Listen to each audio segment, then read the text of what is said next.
Hello everyone, গত লেসনে আমরা দেখেছি যে আমরা যে ই-কমার্স ওয়েবসাইটটি তৈরি করব শপিফাই দিয়ে।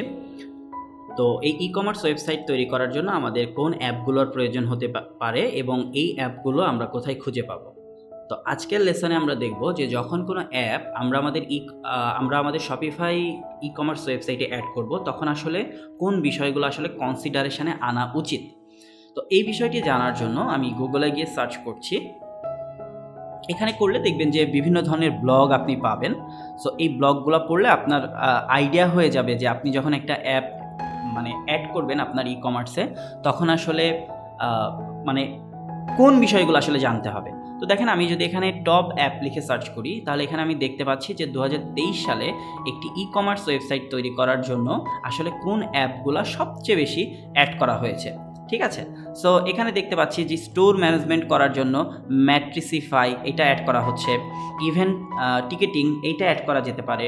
এরপরে দেখেন ওয়ার্নিফাই বা প্রো ওয়ার্নিং। ধরেন আপনি একটা ই-কমার্স ওয়েবসাইট তৈরি করেছেন যেখানে বিভিন্ন ধরনের ওয়ার্নিং বা নোটিশ আপনি হয়তো দেখাতে চান, তখন আপনি যে ওয়ার্নিফাই এটা কিন্তু ব্যবহার করতে পারেন।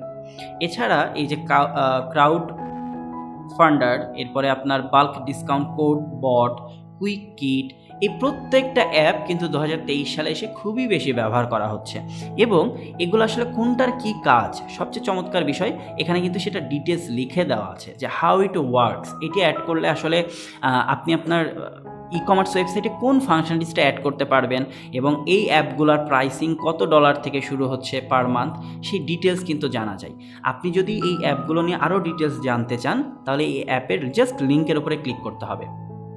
ক্লিক করলে দেখেন আপনি কিন্তু শপিফাইয়ের অ্যাপ স্টোরে আছেন। এখানে আসলে তারা আপনাকে একটা ভিডিও টিউটোরিয়াল দিয়ে দিবে যে বিষয়টাকে কীভাবে হ্যান্ডেল করতে হয়। এখানে কি আপনি রিভিউ দেখতে পাবেন, কত দিনের জন্য আপনি একটা ফ্রি ট্রায়াল পাবেন, সেটা আপনি এখানে দেখতে পাবেন। অর্থাৎ শপিফাই দিয়ে একটি ই-কমার্স ওয়েবসাইট তৈরি করা খুবই ইজি।